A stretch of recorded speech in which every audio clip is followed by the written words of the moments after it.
Welcome, everybody. Thank you for joining us today. I wanted to spend 2 minutes talking about things that are generally irrelevant. They're relevant because they describe some unique things that we have done in launching a new university a few years ago, but they're not necessarily that applicable to much of the world of higher education. But I thought it was important to give some context before I explain what we believe is relevant. And so some of the irrelevant things about what we do, not irrelevant to us, but irrelevant to much of the industry, is that we've decided to start a new university that would display how we can put a new concept of education into effect. And because we got to reinvent an entire institution from scratch, rather than taking things for granted, assuming that we would launch in a university the same way that other universities have been launched or operated in the past, we decided to go back to first principles, first thinking about who should be admitted. So rather than using traditional admissions processes, have a kind of admissions process that actually ferrets out talent and talent alone, as opposed to finding indicators of wealth, which are prevalent in most institutions, including in need-blind institutions, or so-called need-blind institutions, which yielded a fairly remarkable socioeconomically diverse student body that attends our institution.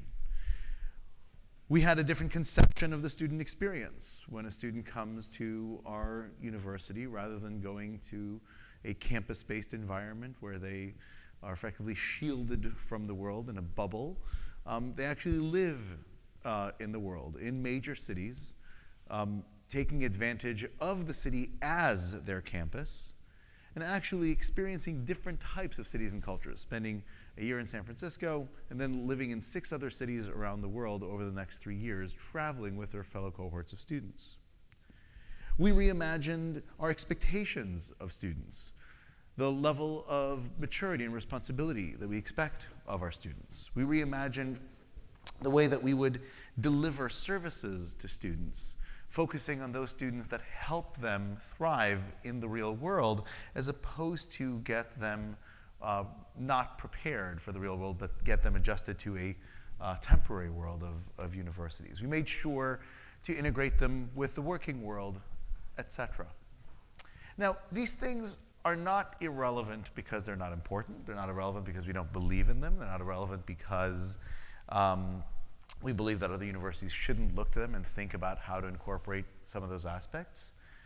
But they are irrelevant to the larger institution of higher education, the larger sector, because institutions already exist. They already have their own physical plans. They already have a perspective on what their student experience should be like. They already have a view of what admissions should be like.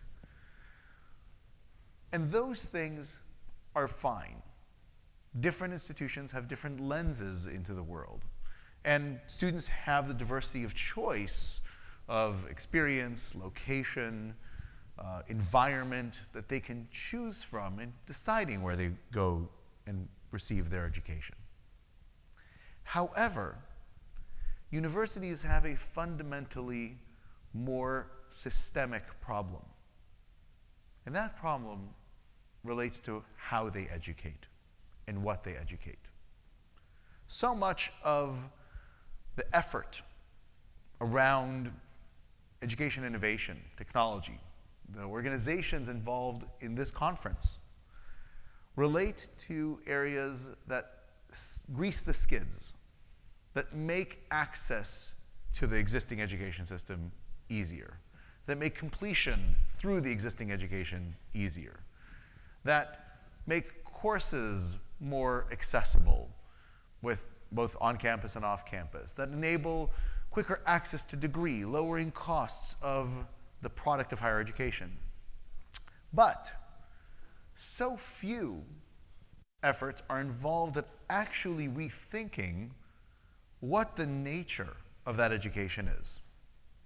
And so let me share with you a result, and then let me explain how we achieved that result.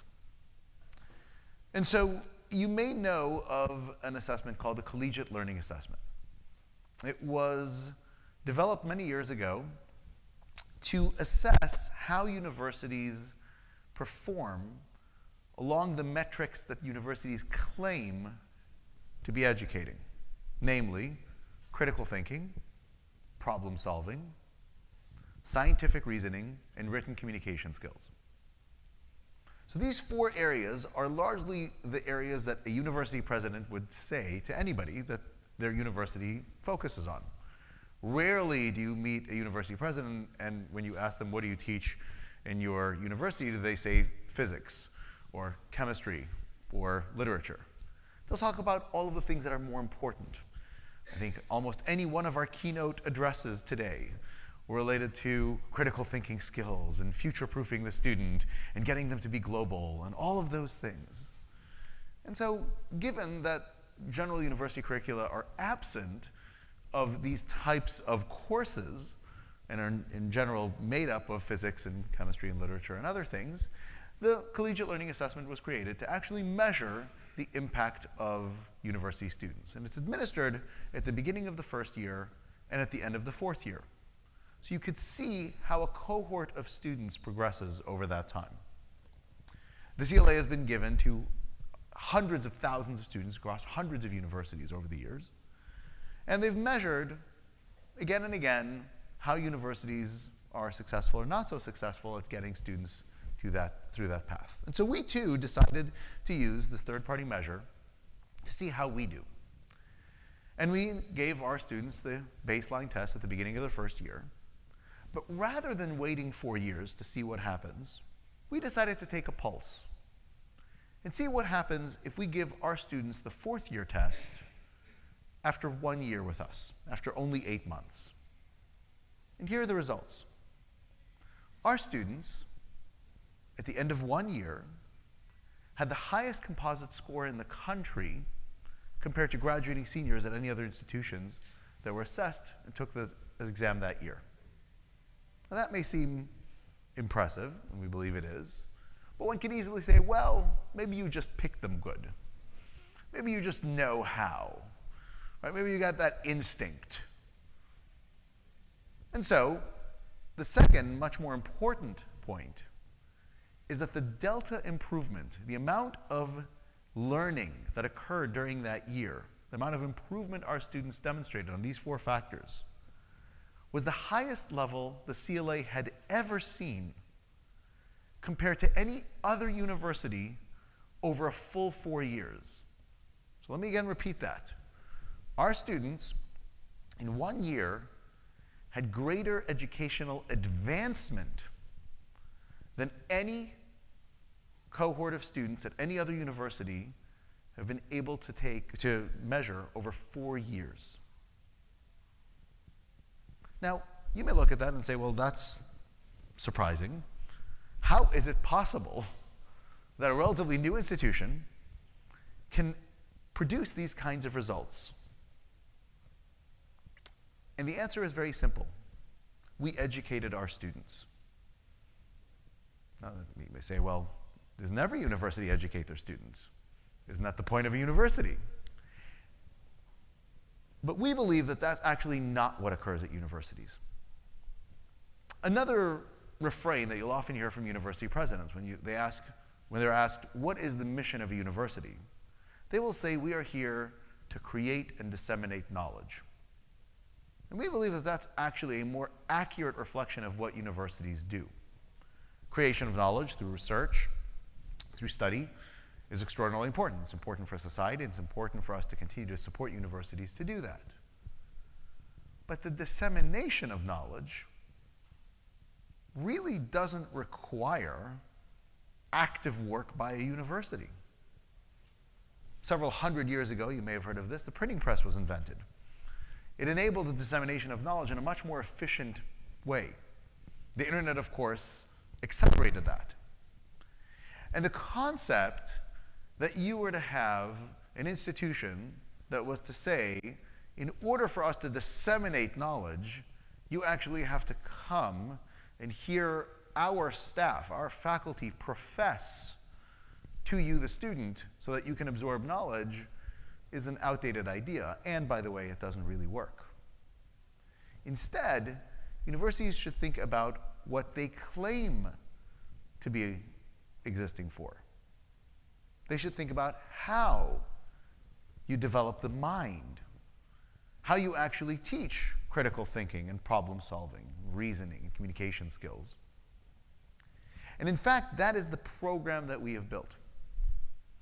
It is a system that consists of a new approach to curriculum, where these ideas are broken down into their component parts and taught in cross-contextual ways so that you can understand them and apply them in original contexts. It employs an innovative pedagogy that we call fully active learning, which makes sure that all students involved in learning actually absorb that material. And it is delivered via a technology that integrates the curriculum and the pedagogy into the technology for that delivery. And so despite the fact that our university is a fully accredited 120 credit hour residential experience with 2 semesters a year and a major and a minor and general studies, etc., we use technology to actually deliver the educational enterprise. Now, Minerva didn't start in order to create a university and merely to educate a very small number of students and produce these types of results. We created an institution that would influence the rest of higher education, that would in many ways not only show other universities that you can provide a more systemic education, but show them a path that they too can follow. Earlier this year, we published a book, Building the Intentional University, that actually lays out all of the science and all of the research that we used, that we employed in figuring out what to teach, and how to operate our institution. And we hope that other universities will learn from that. But our second way of trying to have broad-based impact is to actually outreach to universities and find ways to work with them to effectively enable our curricular and pedagogical system to be embedded within existing universities, enabling other universities to bring their own curriculum into the system and have their professors and their students actually engage in systemic intellectual development.